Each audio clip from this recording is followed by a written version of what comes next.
Leak कांड मामले में 3 और नेताओं का नाम सामने आ गया है। जी हां, आपको बताते चले कि आर्थिक अपराध इकाई ने अब 3 और नेताओं का नाम का जिक्र किया है, लेकिन फिलहाल इन तीनों नामों को गुप्त ही रखा गया है क्योंकि इस पर कार्रवाई चल रही है और कार्रवाई के मद्देनजर इस सूचना को अभी गुप्त ही रखा। जैसा कि आपको पता है कि बीपीएससी पेपर लीक कांड मामला जो है काफी बड़े मामले में से एक है।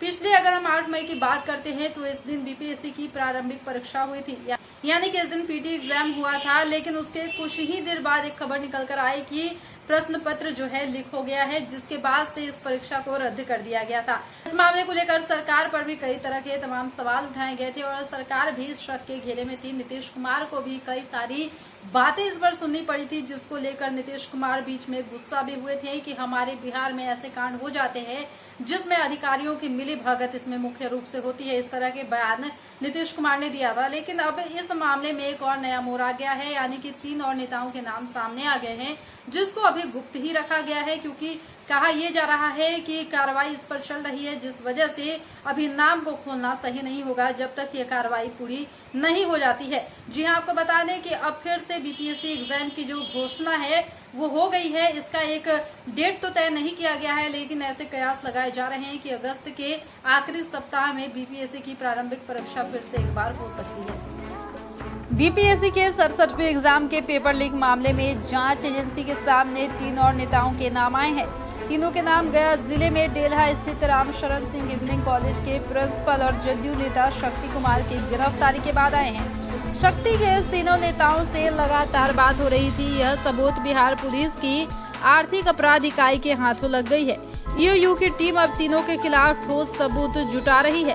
सबूत आते ही जांच एजेंसी के अधिकारी उनसे लगातार पूछताछ करेंगे। हालांकि ये सफेदपोश कौन है, पेपर लीक कांड में इनकी क्या और किस तरह की भूमिका रही है, इस बारे में ईओयू की तरफ से कुछ बताया तो नहीं गया है।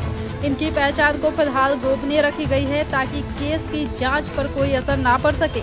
अब तक 16 लोग सलाखों के पीछे है। 6 लाख अभ्यर्थियों के गुनहगारों के खिलाफ जांच कहां तक पहुंची, कौन फरार है, ये सब बातें भी निकलकर सामने जल्द ही आ जाएगी। तो बताते चले कि ईओयू के एडीजी नैयर हसनैन खान छुट्टी पर थे। सोमवार को वह ड्यूटी पर वापस लौटे और इसके बाद सबसे पहले उन्होंने बीपीएससी पेपर लीक केस का रिव्यू किया। इसमें एसपी सुशील कुमार से लेकर उनकी पूरी टीम भी शामिल थी। इस केस में ईओयू को फरार चल रहे कुल 4 शातिरों की तलाश है, जिसमें पहला नाम सॉल्वर गैंग के सरगना आनंद गौरव उर्फ पिंटू यादव का है। प्रयागराज का कपिल देव भी इसमें शामिल है। सरोज और केशव झा भी शामिल है। इन सभी शातिरों की गिरफ्तारी वारंट जांच एजेंसी पहले से ही हासिल कर चुकी है। अब इनके खिलाफ कुर्की जब्त का वारंट भी कोर्ट से हासिल कर लिया गया है।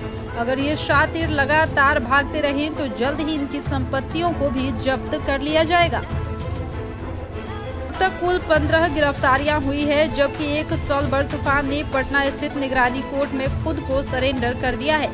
अब कुल मिलाकर 16 लोग इस केस में जेल के अंदर बंद है।